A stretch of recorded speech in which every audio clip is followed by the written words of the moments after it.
Жылдар салған іздермен күресіп ұлы дала жерін сақта біздерге қиын кездерде.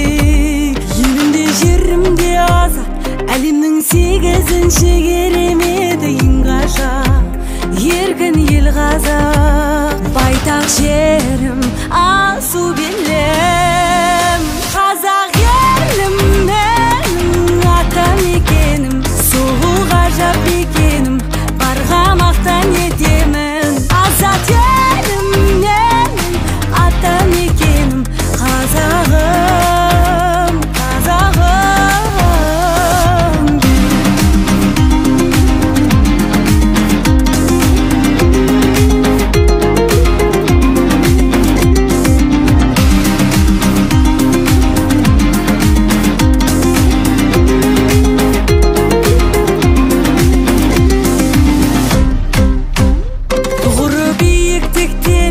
Намысын қолдан бермей алға қарай беттедім, қайсар оттелім, ақылы жүйрік тұлпардай, ол қызы биік-биік ұшқан алғыр сұңқырдай, әлемді шарлай. Байтақ жерім асу